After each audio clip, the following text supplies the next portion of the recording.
안녕하세요. 지구가 거꾸로 수업에 온 신속 학생 여러분 환영합니다. 오늘 공부할 내용은 10강 기압과 날씨에 대해서 공부하도록 하겠습니다. 오늘 공부할 내용은 크게 두 가지인데요. 하나는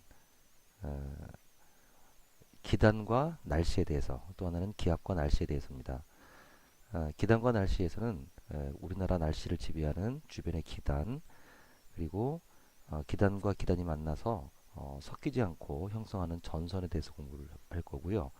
그 다음에 이제 고기압과 저기압에서의 날씨는 어떠하고, 특히 이 중에서 저기압 중에 온대성 저기압과 열대성 저기압은 어떤 특성이 있는가 하는 것을 배우도록 하겠습니다. 먼저 첫 번째 주제로 기단과 날씨입니다. 기단이라고 하는 것은 공기덩어리입니다. 어떤 공기덩어리냐? 같은 성질, 즉 기온과 습도가 같은 그러한 성질을 지닌 공기덩어리를 기단이라고 합니다. 그럼 이와 같은 기단은 어떻게 발생하느냐? 그냥 공기덩어리가 한 지역에 오래 머무르면 됩니다. 그러면 그 지표면으로부터 열과 수증기를 공급받아서 그 지표면의 성질을 그대로 닮은 공기덩어리가 되는 겁니다. 예를 들면 공기가 이렇게 저위도 지방에 머무르면 뜨거운 공기가 될 것이고, 고위도 지방에 머무르면 차가운 공기덩어리 형성되겠죠. 그 다음에 이제 이렇게 바다에 머무르면 습한 기단이 될 것이고, 대륙에 머무르게 되면 건조한 기단이 될 것입니다. 그래서 기단은 온도에 따라서는 열대, 온대, 한랭 기단으로 나누고, 습도에 따라서는 건조 기단과 수분 기단, 대륙성 기단과 해양성 기단, 이렇게 나눌 수가 있겠습니다. 그럼 우리나라는 어떨까요? 우리나라는 덥다고도 춥다고도 할 수 없고, 바다, 육지 그 경계에 있기 때문에 우리나라는 어떤 독자적인 기단의 발원지가 되기가 어렵습니다. 그래서 우리가 우리나라의 날씨를 이해하려면 우리나라 주변에서 발생하는 이런 기단들을 연구해야 합니다. 그러면 우리나라 주변에 있으면서 우리에게 영향을 주는 기단은 어떤 게 있느냐 하면, 시베리아 기단, 오츠크의 기단, 북태평양 기단, 적도 기단, 양쯔강 기단, 이런 5개가 있습니다. 지금 이제 우리나라 이제 초여름은 들어섰는데, 지금 우리나라 쪽으로 오고 있는 것이 오츠키 기단입니다. 요즘 보면 요 이제 동해안 쪽은 이렇게 별로 덥지 않은데, 우리나라에 지금 갑자기 더위가 밀려왔어요. 이것은 오우츠크의 기단이 태백산맥을 넘으면서 생긴 높새바람 현상입니다. 이제 이 오우츠크의 기단이 우리나라에 머무를 때 잠시 후면 이때 이제 태풍이 올라오게 되죠. 이 이제 북태평양 기단이 북상을 하게 됩니다. 북태평양 기단이 우리나라로 올라오게 되면 두 개의 습한 기단이 만나서 우리나라에 이제 장마 전선이 만들어집니다. 그러다가 이제 여름방학 때쯤 되면 그때 저 필리핀 남쪽 해상에서부터 이게 적도 기단이 올라오게 되죠. 태풍이 올라오게 됩니다. 그리고 이제 태풍이 좀 안 온다 싶을 때 그때 이제 양쯔강 기단이 우리나라 쪽으로 와서 날씨가 이제 천고마비의 계절이 되겠죠. 그리고 이제 수학능력 시험이 다가오게 되면 시베리아 기단이 남하를 해서, 그래서 이제 추운 겨울이 오고, 다시 내년에 양쯔강 기단이 봄에 오게 되면 그때 이제 여러분들은 대학교 신입생이 되어 있겠죠. 이렇게 해서 우리나라의 기단이 계절별로 번갈아 오면서 날씨를 지배하게 됩니다. 자, 각 기단의 성격을 봅시다. 시베리아 양쯔강 대륙성 기단이니까 건조하죠. 북태평양 오우츠크해 해양성 기단이니까 습하죠. 그 다음에 시베리아 오츠크 고위도에 있으니까 한랭하고, 양쯔강 북태평양은 저위도에 있으니까 따뜻하죠. 그래서 시베리아 기단 한랭 건조, 양쯔강 기단 온난 건조, 북태평양 기단 고온 다습, 오츠크 기단 한랭 다습, 한랭 습윤, 이렇게 이야기를 하는 거고요. 아까 이야기했듯이 오츠크의 기단과 북태평양 기단이 우리나라 6월 말, 7월 초 이때 우리나라에 걸리면서 두 개의 기단이 팽팽하게 맞서게 될 때, 이때 장마 전선이 형성되는 것입니다. 그래서 이런 쭉 1년에 이런 과정으로 이제 우리나라 날씨가 진행된다 하는 것을 기억하고 있도록 합시다.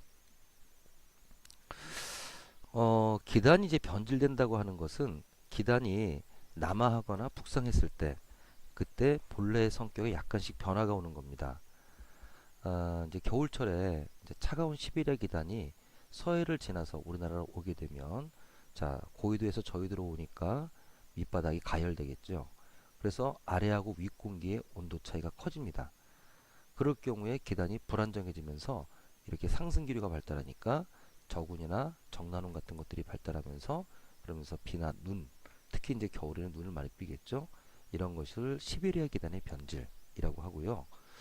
북태평양 기단이 이제 여름철에 우리나라로 오게 되면 이때는 고위도로 오니까 기단 밑바닥이 냉각이 되겠죠. 아래하고 위하고 온도 차이가 적어지니까 기단의 상하 간의 운동이 많지 않고 그래서 구름은 옆으로 퍼지는 충운의 구름이 발생하면서 연일 맑은 날씨가 지속되는 이런 현상을 북태평양 기단의 변질 이렇게 이야기를 하는 겁니다. 시베리아 기단이 이제 서해를 지나면서 우리나라 쪽으로 내려와서 이렇게 어, 변질되게 되면 그러면 이제 눈이 많이 뿌린다고 했죠. 그래서 이 겨울철에 이렇게 이제 눈이 올 때는 대체로 시베리아 기단이 남하하면서 서해에서 많은 수증기를 공급받았을 때 이제 이런 현상이 많이 생기고요.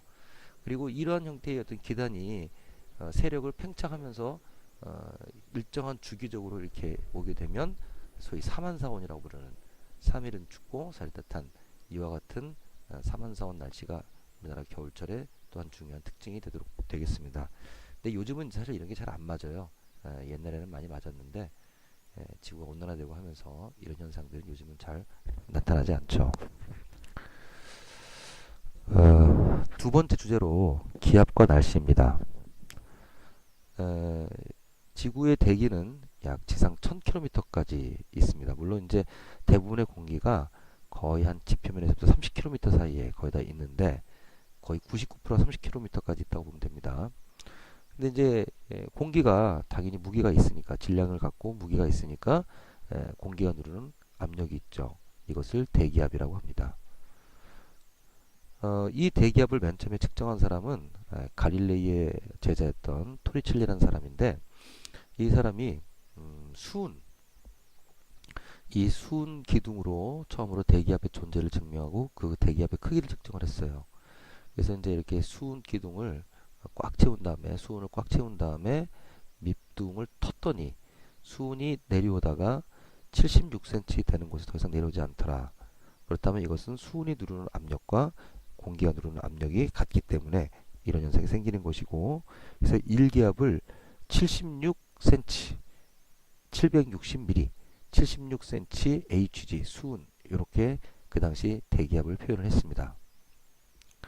그러니까 여기서의 이제 이 수은이 76cm가 누르는 압력이라고 하는 것은 물로 치면 10m, 그 다음에 이제 공기로 치면 1000km 동안 쌓여 있는 위에 있는 공기가 누르는 압력과 같다. 이게 1기압이고 1기압이 1013 헥토파스칼입니다. 그럼 이와 같은 이제 그 기압이 곳곳마다 같으냐 달라요. 기압 차이가 발생을 합니다. 왜 기압 차이가 발생하느냐? 여러 가지 이유가 있을 수 있겠는데 그 중에서 이제 가장 기본적인 것은 지표면에 대한 불균등 가열입니다. 자, 지금 이 상태는 1지점과 2지점을 똑같은 조건에서 이제 똑같은 공기가 양이 쌓였다고 합시다. 이때 두 지역이 가열되는데 이때 이 지점이 더 많이 가열되면 공기가 팽창하고 이렇게 뭐 상승하는 이런 기류가 생길 겁니다. 그러면 같은 높이에서 기압을 재봤을 때 이 높이에서 기압을 재게 되면 여기는 위로 공기가 없고 여기는 공기가 있으니까 이쪽이 고기압이 되겠죠. 여기가 저기압이 되고 그러면 이제 고기압에서 저기압 쪽으로 이게 공기가 이동을 합니다. 그럼 여기 공기가 이동을 해서 빠져나가게 되니까 이쪽은 공기가 빠져나갔으니까 같은 높이에서 기압을 측정을 하게 되면 여기는 기압이 높고 여기는 기압이 낮겠죠.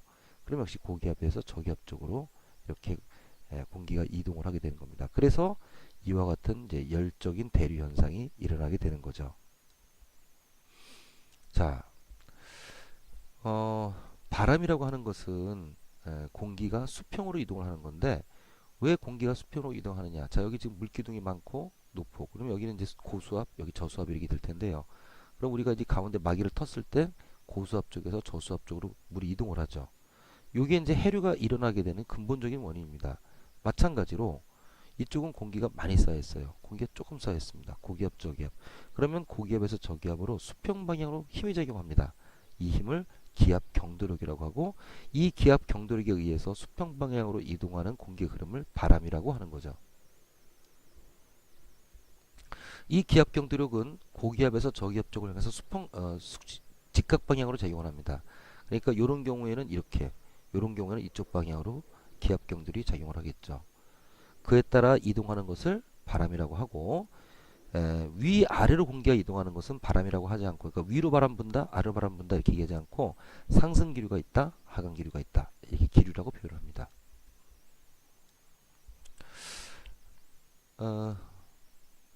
자, 그 다음에 이제 고기압, 저기압을 이해하기 전에 이 전향력이라고 하는 힘에 대해서 설명을 하도록 하겠습니다.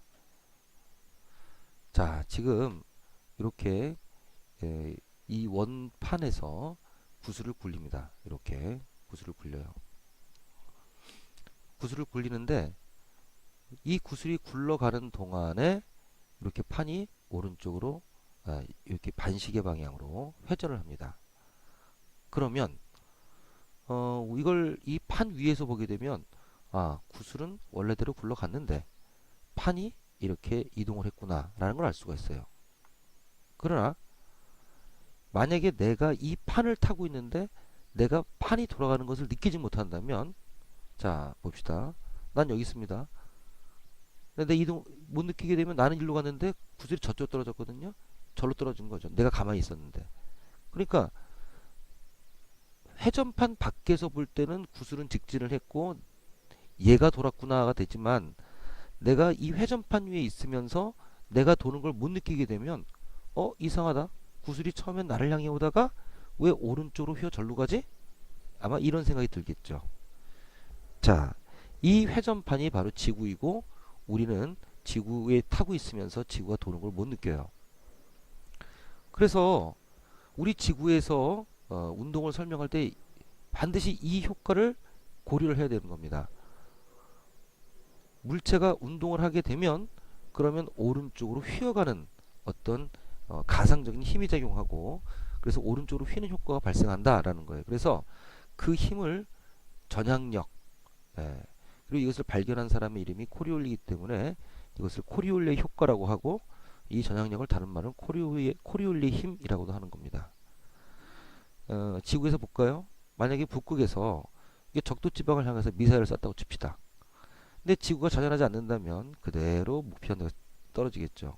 그런데 우리 지구가 자전을 하니까 자 이렇게 자전을 하게 되면 그러면 요 미사일이 날아가는 동안에 얘가 여기서 일로 이동을 했지 않습니까? 그러니까 원래 미사일은 직선 코스대로 가서 떨어졌는데 표적으로 삼았던 곳에 오른쪽 휘어 떨어지게 되는 거죠. 이거를 지구에서 타고 보면 미사일이 점점점 오른쪽으로 휘어 날아가는 겁니다. 그래서 실제로 미사일을 쏠 때 이런 현상을 고려하지 않으면 목표물에 맞출 수가 없어요. 물론 이제 이런 것은 작은 규모의 운동, 뭐 내가 도로에서 차를 몰고 다니는데 뭐 차가 오른쪽으로 휜다 이런 게 아니고 적어도 대기의 운동이나 해류의 운동, 그러니까 바닷물의 운동 이런 큰 규모의 운동에서는 반드시 고려해야 될 힘이다 이런 겁니다. 그래서 북반구에서는 이 전향력이 오른쪽, 남반구에서는 운동 방향의 왼쪽으로 작용을 하게 되죠. 자, 이런 전향력을 이해해야만 우리가 지구에서의 대기 대순환을 이해할 수 있습니다. 잠시 대기의 대순환에 대한 영상 하나를 보도록 하죠. 지구는 둥글기 때문에 미도에 따라 받아들이는 에너지 양이 다릅니다. 저위도는 에너지 과잉, 고위도는 에너지 부족 상태. 그렇다면 이런 에너지 불균형은 어떻게 완화될까요? 비밀은 바로 에너지 순환에 있습니다. 지구에서는 저위도의 과잉 에너지를 고위도로 운반시키며 위도에 따른 에너지 불균형을 완화하는 작업이 끊임없이 진행되고 있습니다. 에너지 운반의 중요한 수단은 대기의 순환. 적도 지역에서 가열된 가벼운 공기는 지표면에서 10여 킬로미터 높이까지 상승한 후 고위도 지방으로 이동.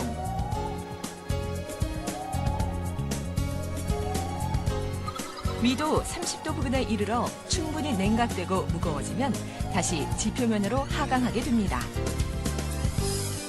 이와 같은 공기의 상승과 하강에 따라 기압이 발생하는데 공기가 상승할 때에는 주변보다 기압이 낮은 저기압이, 하강할 때에는 주변보다 기압이 높은 고기압이 형성됩니다.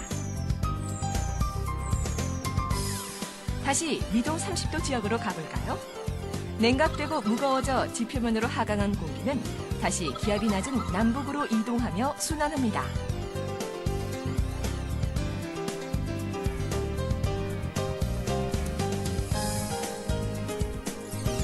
이때 지구 자전의 영향으로 바람의 방향이 휘어지면서 무역풍, 편서풍, 극동풍을 만듭니다. 바로 이러한 대기의 대순환이 저위도와 고위도 사이의 에너지 불균형을 완화하는 것이죠. 대기 순환은 전열기 하나가 방안 전체를 따뜻하게 하는 것과 같은 원리입니다.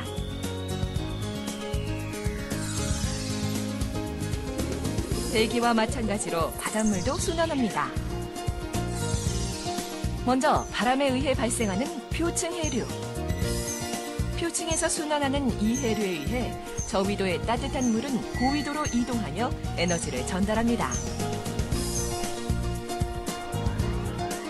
수심 1000m 이상에서의 심층 순환도 표층 순환과 연계해 에너지를 전달하는 역할을 하죠. 만일 바닷물이 순환하지 않는다면, 그리고 대기의 대순환이 멈춘다면 과연 어떻게 될까요? 적도는 점점 더 뜨거워지고 극지방은 점점 더 추워져서 결국 지구는 생명이 살 수 없는 황량한 곳으로 변해버릴 것입니다.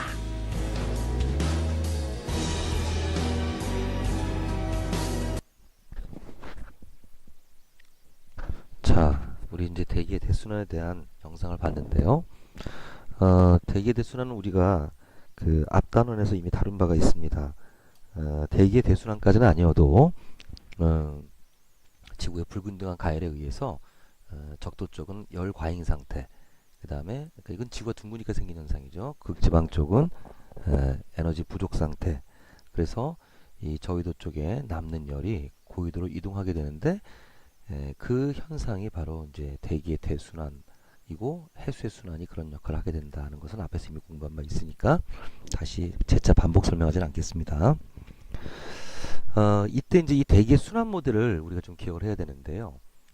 우리 지구가 자전하지 않는다면 우리 아까 열순환처럼 이렇게 단순한 형태의 대기의 순환이 이루어질 텐데 아까 봤듯이 이렇게 그 지구가 자전하기 때문에 전향력에 의해서 순환기가 중간중간에 이렇게 끊겨 있어요. 그래서 이렇게 순환을 이게 끊긴 거에 의해서 무역풍, 편서풍, 극동풍, 남반구 쪽도 마찬가지죠. 다만 전향력이 반대 방향이니까 남동무역풍, 편서풍, 극동풍 이런 형태의 바람이 불게 되는 겁니다. 그리고 이런 바람이 결국 수면의 어떤 변화를 가져와서 그래서 해류가 일어나게 되는 거죠. 그래서 이렇게 무역풍, 편서풍, 극동풍이 부는 원리, 그리고 이런 대기의 순환 모델, 이것은 매우 중요한 거고요. 그 다음에 적도 쪽은 보면 상승기류가 있고 위도 30도 쪽은 하강기류, 상승기류, 하강기류 이렇게 해서 상승기류가 있는 곳은 저기압이고 하강기류가 있는 곳은 고기압이다. 그래서 우리 지구는 이렇게 30도 간격으로 고압대와 저압대가 나뉩니다. 그래서 적도 쪽은 저압대, 그리고 고위도 쪽도 저압대, 중위도와 극지방은 고압대. 그래서 여기를 이제 적도 저압대, 중위도 고압대, 고위도 저압대, 극고압대 이제 이렇게 부르죠. 이런 저기압과 고기압에서의 날씨는 어떻게 될까 하는 것을 알아보도록 합시다. 고기압이라고 하는 것은 이제 뭐 중심 기압이 얼마이건 간에 주변보다 기압이 높은 곳을 고기압이라고 합니다. 이런 고기압에서는 하강 기류가 있죠. 아까 이것은 우리가 좀 전에 여기서 보니까 이렇게 고기압은 하강 기류, 저기압은 상승 기류. 이 부분을 생각하시면 되겠습니다.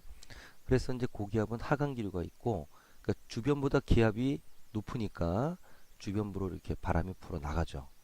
바람이 불어 나갈 때 마찬가지로 이게 지금 등압선이 원형인 경우인데요. 이렇게 불어 나갈 때 전향력 때문에 이렇게 오른쪽으로 휘어서 이렇게 시계 방향으로 불어 나갑니다. 그리고 불어 나간 자리에 이제 하강 기류가 이렇게 형성이 되어 있는 거죠. 저기압은 거꾸로입니다. 상승 기류가 있는 곳이 저기압이에요. 그럼 주변에서 바람이 불어 들어오니까 이렇게 부럽게 들어오는데 역시 전향력에 의해서 이제 휘어서 반시계 방향으로 휘어 들어오게 되는 거죠. 고기압과 저기압의 날씨를 비교하면 그러니까 고기압과 저기압의 정의는 뭐냐? 주변보다 기압이 낮으면 저기압, 높으면 고기압. 기류는 상승 기류, 하강 기류. 그럼 이제 우리 중학교 때 배웠듯이 상승 기류가 있게 되면 공기가 위로 올라가게 되면 위에 올라가면 기압이 낮으니까 부피가 팽창하죠. 팽창하게 되면 공기가 떨어져서 이슬점에 이르게 되면 구름이 만들어지고 고기압은 이제 거꾸로 공기가 하강하니까 단열 압축 현상에 의해서 구름이 수면해 나갑니다. 그리고 아까 봤듯이 고기압에서는 시계 방향으로 바람이 불어 나가고 저기압은 반시계 방향으로 바람이 불어 들어오죠. 잠깐 구름을 좀 살펴볼까요? 여기 보면 이제 구름에 여러 가지 이름이 있는데 보니까 구름이 뭐 낮은 데서부터 높은 데까지 있는데 보면 뭐 층운이라는 게 있고 그 다음에 이제 적자가 들어가는 이제 적운이라는 게 있고 그 다음에 이제 난자가 들어가는 구름이 있고 여기 난자가 들어가죠. 그 다음에 고자가 들어가는 구름이 있고 권자가 들어가는 이름이 있습니다. 이게 어떤 뜻이냐? 층자는 옆으로 퍼진다는 뜻이에요. 적자는 게 쌓일 적자니까 위로 쌓이는 구름이라는 뜻이고 난자가 들어가면 어지러울 난자입니다. 굉장히 기층이 불안정하다 이런 거죠. 고자가 들어가는 것은 높이가 2에서 6km 사이의 구름이고 권자가 들어가면 높이가 6에서 14km 사이의 구름입니다. 그러니까 자 여기서 층자가 붙은 층운, 난층운, 층적운 아니 층적운 빼고 그 다음에 이제 고층운, 뭐 권층운 이게 층자 들어가면 다 옆으로 구름이 퍼진다는 얘기예요. 그 다음에 이제 적자가 들어가는 층적운, 적운, 고적운, 뭐 권적운 이게 적자가 들어가면 위로 쌓인다는 뜻입니다. 적나는 이렇게. 그 다음에 난자가 들어가는 것은 굉장히 기층이 불안정하다. 이거 적나는. 그 다음에 고자가 들어가면 이게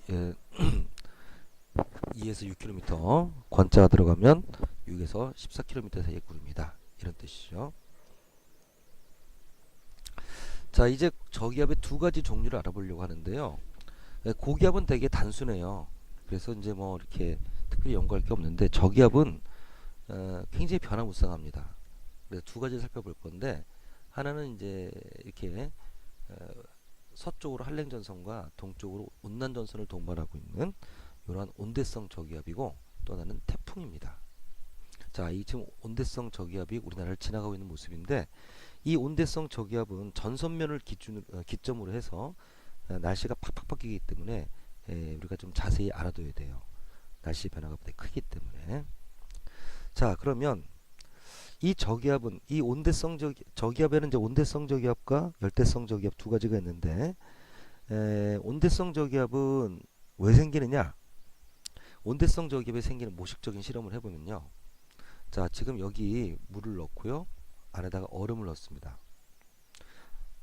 그래갖고 이 원통을 회전을 시키는데 이 회전이 느릴 경우에는 그냥 물이 슬슬슬 돌아가요. 근데 이 회전이 되게 빠를 경우에는 이런 형태의 파동이 생기게 됩니다. 실제로 볼까요? 자, 이렇게 놓고 회전을 시켰더니 이렇게 파동이 형성이 됐죠.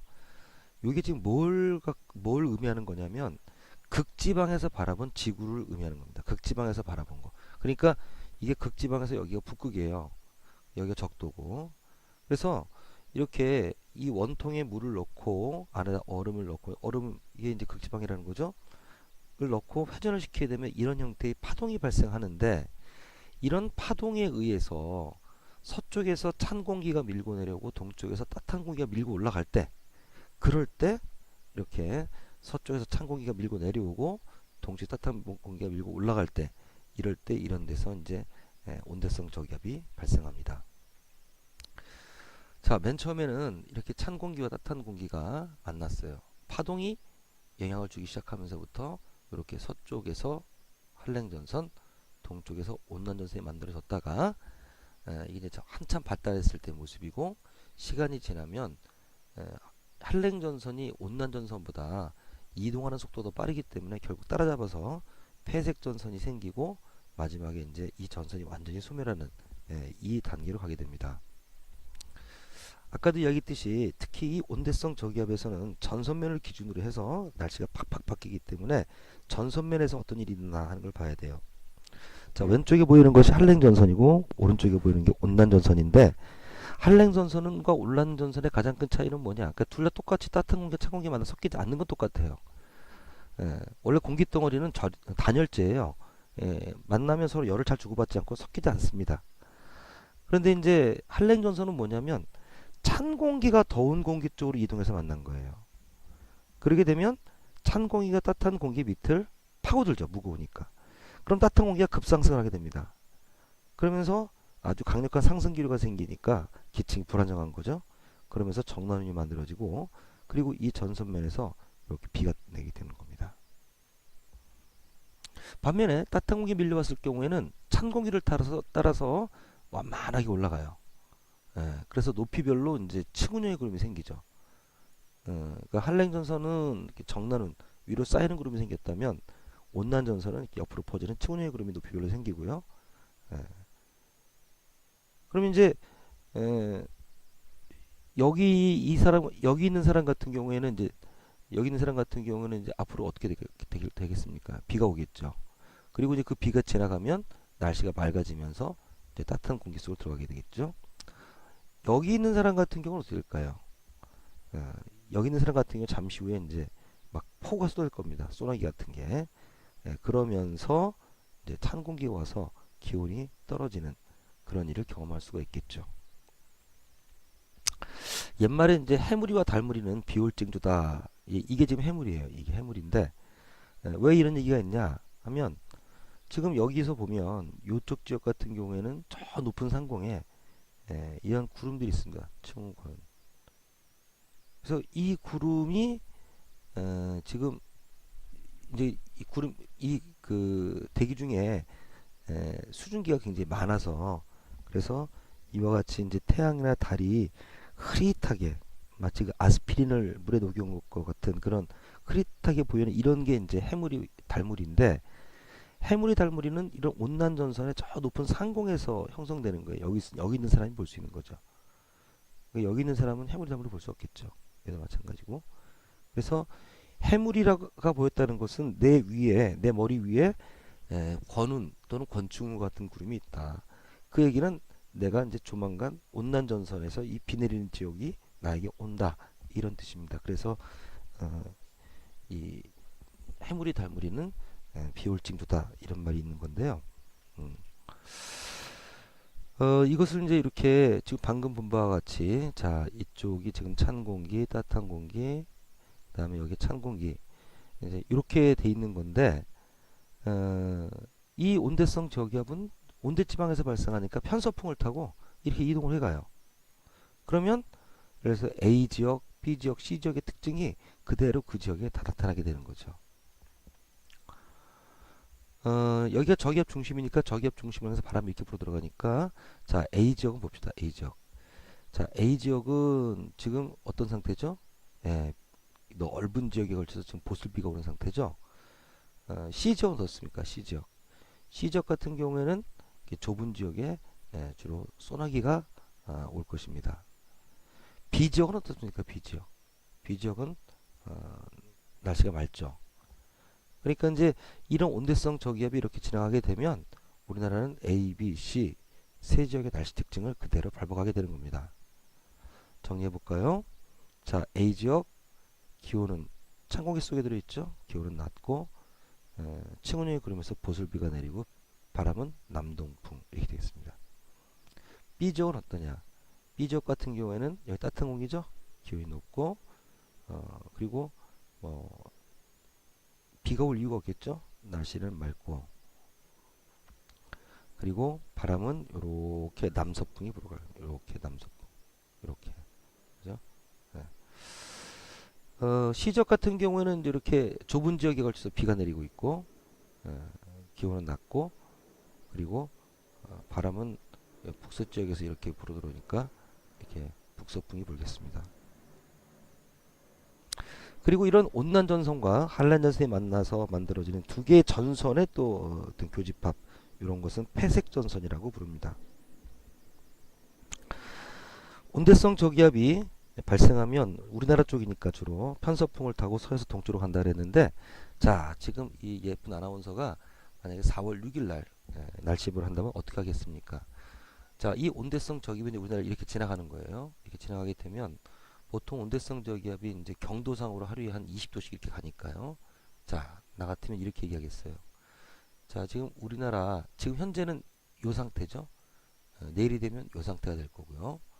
자, 우리나라 현재 전국적으로 맑은 날씨가 되고 있지만 이게 이렇게 지나가니까 자, 내일 아침이 되면 남부지방부터 차차 흐려진 후에 전국적으로 보슬비가 내리다가 이 비는 내일 낮이 되면 그치겠습니다.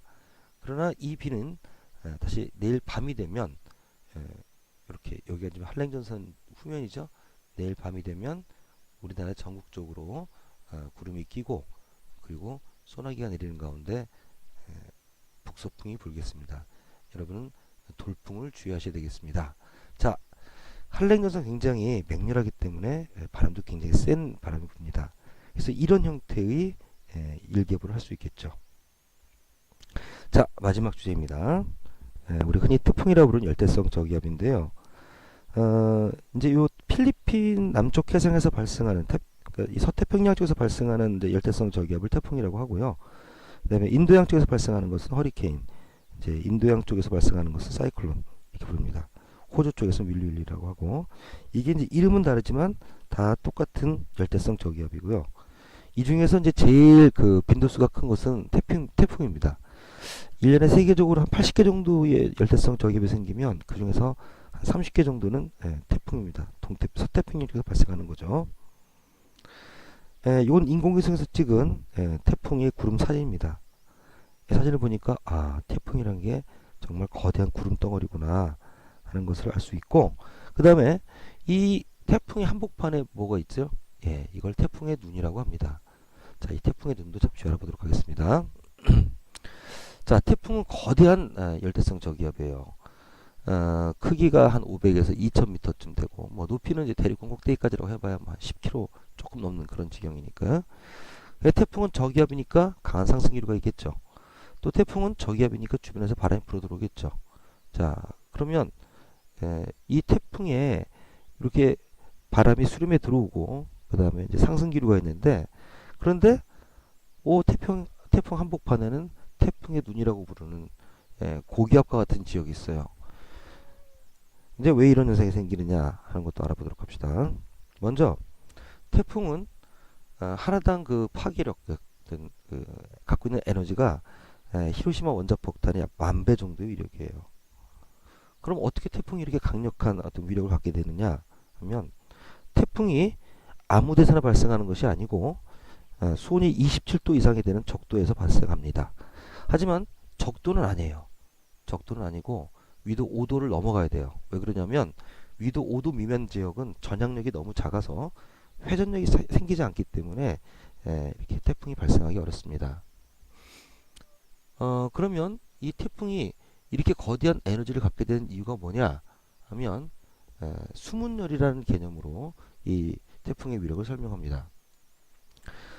수문열이라는 것은 어떤 거냐면 보다시피 이 태풍이 이렇게 저기압이고 아주 강한 상승 기류가 있다고 그랬죠. 그러면 이제 여기 있던 수증기들이 바다에서 증발된 수증기들이 상승기를 타고 올라가면서 단일팽창으로 구름이 될 거예요. 그러면 물이 수증기가 되기 위해서는 에너지가 필요했듯이 거꾸로 수증기가 물방울로 응결되려면 자기가 갖고 있던 에너지를 내놔야 돼요. 자, 그럼 도대체 어떤 방식으로 에너지를 내는다는 거냐? 여기서 이제 수문열이라는 개념을 알아야 되는데, 자, 지금 왼쪽이 이제 얼음이고, 그다음 물, 이게 수증기인데, 얼음과 물, 수증기는 같은 물질이지만 뭐 고체, 액체, 기체 상태 다르죠. 그러면 고체와 액체의 차이는 뭐고, 액체와 기체의 차이는 뭐냐? 하면 얼음 같은 경우에는 이렇게 이 물 분자와 물 분자 간의 결합력이 무지 세거든요. 무지 세서 이 물 분자와 물 분자가 서로를 꽉 붙잡고 그리고서 아주 강한 인력으로 묶여 있습니다. 그러니까 이럴 때는 원자가 제자리에서 이렇게 진동만 하게 될 거예요. 이것이 이제 이렇게 물이 된다는 것은 이 물 분자와 물 분자 사이 인력은 약화되지만 아직 인력은 존재합니다. 그래서 나름대로 약간 자유롭게 이렇게 운동을 할 수 있는 거고요. 여기에 이제 더 많은 열이 가해지게 되면 완전히 물 분자들 인력이 끊어져서 자유롭게 운동을 할 수 있는데 이게 바로 수증기입니다.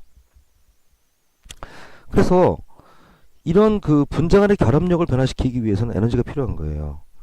얼음이 물이 되기 위해서는 이 강력한 인력, 이 잡아당기는 인력을 끊어줄 수 있는 그런 에너지가 필요하고, 그 다음에 이제 아예 그냥 물 분자 사이의 인력을 다 제거해 버리려면 더 많은 열이 필요하겠죠. 그래서 이 수문열이라고 하는 것, 한자로 쓰면 잡열인데요. 우리가 이제 물을 0에서 100도씨로 끓이는데 필요한 열량이 100칼로리잖아요. 1g이라면. 근데 0도씨의 얼음에서 같은 0도씨 온도지만 0도씨의 얼음에서 0도씨의 물로 바뀌기 위해서 필요한 에너지는 무려 80칼로리. 그 다음에 100도로 이제 물이 온도가 올라가면 저절로 수증기가 되냐? 그렇지 않아요. 방금 봤다시피 이런 완전한 인력을 끊어버리려면 그러려면 엄청난 에너지가 필요합니다. 그게 어느 정도냐면 이렇게 약 540칼로리 정도. 그래서 이렇게 얼음이 물이 되는데 또 100도씨의 물이 100도씨 수증기로 변화되는 데 있어서 필요한 열, 즉 온도 변화에는 나타나지 않고, 그러니까 온도 변화를 위해서 쓰이는 게 아니라 상태 변화를 쓰이는 거. 그러니까 물을 1도에서 2도, 2도에서 3도 이렇게 온도가 올라가는데 사용되지 않고, 이런 온도가 올라가는 것은 이제 곧바로 현상이 보이니까 이런 것은 우리가 이제 보이는 열, 한자로 현열이라고 부르고, 이렇게 0도의 얼음에서 0도의 물로, 100도의 물에서 100도의 수증기로 변화시키는데 필요한 열, 이런 것은 보이지 않기 때문에 이것은 수문열, 잡열이라고 하는 겁니다. 자, 그러면 이제 우리가 태풍이 왜 히로시마 원자폭탄 이런 그 만배 위력을 지게 되는가? 이 태풍이라는 것이 엄청나게 뭐 한 크기가 한 2,000km, 이제 위로는 이제 뭐 한 뭐 10km 이상 이렇게 되는 거대한 비구름이니까, 그러니까 대기 중으로 계속해서 이 수증기 물방울을 옮겨하면서 내놓은 열이 그것이 태풍을 엄청난 에너지를 가진 그런 괴물 같은 존재로 만들어 버리는 거죠. 그 다음에 태풍의 눈은 왜 생기느냐 하면, 아까 얘기했듯이 이제 이 바람이라는 것은 고기압에서 저기압으로 작용한 힘, 기압 경도 때문에 생긴다 그랬어요. 그래서 이 바깥에서 안쪽으로 계속 공기가 이제 들어오는 거죠. 바람이 불어 들어오는 겁니다. 불어 들어오는데 이게 전향력 때문에 계속해서 회전력을 갖게 돼요. 이 회전력을 가져서 안쪽으로 충분히 들어오게 되면 이제 더 이상 안으로 공급되기 어려운, 그래서 기압 경도력과 원심력이 거의 평형 상태에 이런 상태에 이르게 되면 더 이상 안으로 공기가 공급이 안 되니까 저 위에 있는 상층 대기를 끌어내려서 공급을 하게 됩니다. 그래서 태풍의 중심부에는 이렇게 하강기류가 형성이 되고, 이 하강기류가 바로 태풍의 눈인 거죠. 자, 이런 그래프를 보게 되면 지금 보니까 태풍이 지나갔을 때 이게 이제 풍속입니다. 풍속. 풍속이 이제 점점 커지는 거죠. 이 시간에 지금 태풍의 눈이 통과했구나. 그래서 기압은 이제 이렇게 떨어졌다가 이렇게 이제 올라가고 풍속은 이렇게 올랐다 이렇게 떨어지는 이런 그래프를 봐도 태풍이 요 시간에 에, 지나갔다. 이렇게 보면 되겠습니다. 요거는 이제 태풍의 단면도군요. 태풍의 단면도. 자, 태풍은 이제 왜 발생하느냐 하면 역시 태풍도 무역풍 파동, 아까 우리가 이제 온대성 저기압은 편서풍 파동 때문에 발생한다 그랬는데 태풍은 무역풍 파동 때문에 발생합니다. 무역풍 파동이라고 하는 것은 이 무역풍 지대에서 아까 편서풍 파동처럼 이런 파동이 형성돼서 여기가 이제 공기가 수렴하는 수렴대가 형성된 거죠. 태풍은 1년 내내 발생하는 것 대체로 그렇습니다. 물론 겨울철엔 별로 많이 발생하진 않죠. 여름철에 많이 발생하게 되는데 겨울이라고 해서 아주 발생하지 않는 건 아니에요. 다만 이제 우리나라에 영향을 주는 강력한 태풍. 그러니까 이게 지금 태풍이 겨울에 발생하면 그냥 필리핀 가서 때리고 죽어요. 그런데 이 태풍이 이제 여름철이 돼서 바닷물이 훨씬 더 뜨거워지고 그리고 더 뜨거워진 이 더 강력한 힘을 가진 태풍이 되면 얘는 이제 우리나라까지 올라오게 되는 거죠. 그것이 이제 보통 이제 7, 8월 달쯤이 이제 가장 태풍이 많이 올라오는 계절이 되는 겁니다. 여기도 보면 7, 8, 9 이럴 때 태풍이 많이 온다라는 걸 알 수가 있겠죠. 태풍은 이렇게 발생을 하게 되면 이렇게 쭉 북상을 하다가 계속해서 전향력 때문에 오른쪽으로 점점 휘어요. 그래서 위도 한 30도 부근에 올라오게 되면 이번에 이제 방향을 여기서는 이제 북서였는데 여기서 이제 북동 방향으로 방향을 틉니다. 이에 따라 어떤 현상이 생기냐 하면 태풍의 진행 방향을 기준으로 봤을 때 오른쪽과 왼쪽에 풍속의 크기 변화가 있어요. 자, 여기 볼까요? 지금 태풍이 이렇게 포물선계를 그리면서 우리나라를 지나간다고 했는데, 자, 태풍은 이게 저기압이니까 저기압 중심에서 바람이 이렇게 불어 들어갑니다. 이렇게. 근데 여기가 이제 무슨 풍이 부는 적이냐? 이게 무역풍이 불거든요. 이렇게. 그러면 태풍의 오른쪽에서는 무역풍하고 이 바람 방향이 같은 편이니까 같은 방향이니까 바람이 더 세지게 되죠. 반면에 이제 태풍 진로의 왼쪽에서는 바람이 약해지게 되는 겁니다. 이런 거죠. 지금 전부 다 태풍의 중심부를 향해서 바람이 이렇게 불어 들어가는데, 그런데 위도 30도 밑에 쪽은 이제 무역풍이 도와주고 위도 30도 이상은 이제 편서풍이 도와줘서 결국은 태풍 진로의 오른쪽은 전부 다 바람이 세집니다. 이렇게 바람이 세지고 태풍 진로의 왼쪽은 바람이 약해지죠. 그래서 태풍 진로의 오른쪽은 바람이 세다. 그래서 위험 발언, 태풍 진로의 왼쪽은 나름대로 좀 뭐 버틸만하다. 그래서 가항 발언 또는 안전 발언 이렇게 얘기하는 겁니다. 자, 그러니까 예를 들면 이제 태풍 다나스가 이렇게 지나갔어. 이렇게 지나갔으면 우리나라 같은 경우는 태풍의 왼쪽이니까 비교적 피해가 작다면 일본 같은 경우 태풍의 오른쪽이니까 바람이 무지 세서 일본의 피해가 더 크다. 이런 걸 알 수가 있겠죠. 태풍이 아까 이제 제가 그림 잘못 설명했었고요. 그건 이제 태풍의 단면도였고, 자, 태풍이 이제 아침 10시서부터 저녁 8시까지 지나갈 때 이제 기온, 기압, 풍속 뭐 이런 것들을 기록한 건데, 그러니까 기압은 저기압 중심으로 다가오니까 떨어졌다가 올라가겠죠. 뭐 기온은 큰 변화가 없고, 풍속은 역시 태풍의 중심에서 불이 더 세니까 이렇게 이런 식으로 이제 풍속이 나타날 것이고요. 맨 밑에 게 이게 풍향인데, 풍향이 왜 이렇게 되느냐? 지금 여기 이제 불어오는 쪽이에요. 바람이 왜 이렇게 되느냐 하면은 내가 예를 들어 태풍의 오른쪽에 있다. 그러면 이제 태풍의 위험 발언이라 했죠. 위험 발언인데 이쪽 같은 태풍 진로의 오른쪽에 있게 되면 여기 있을 태풍이 여기 있을 때는 태풍의 중심이 여기 있을 때는 바람이 이렇게 불어 들어가죠. 태풍 중심이 여기 있을 때는 이렇게 불어 들어가죠. 태풍 중심이 여기 있을 때는 이렇게 불어 들어가죠. 그러니까 결과적으로 태풍의 이렇게 진로의 오른쪽에서는 바람이 이렇게 시계 방향으로 바뀌어 나가고요. 똑같은 원리로 태풍이 여기 있으면 이 방향, 여기 있으면 이 방향, 여기 있으면 이 방향 해서 태풍 진로의 왼쪽에서는 이렇게 반시계 방향으로 풍향이 바뀐다는 걸 볼 수 있겠습니다. 자, 오늘은 여기까지 해서 태풍까지 해서 수업을 마치고요. 다음 시간에는 뭐 여러 가지 그 이외의 여러 가지 기상 현상에 대해서 공부하도록 하겠습니다. 자, 오늘 수업 듣느라고 고생했습니다.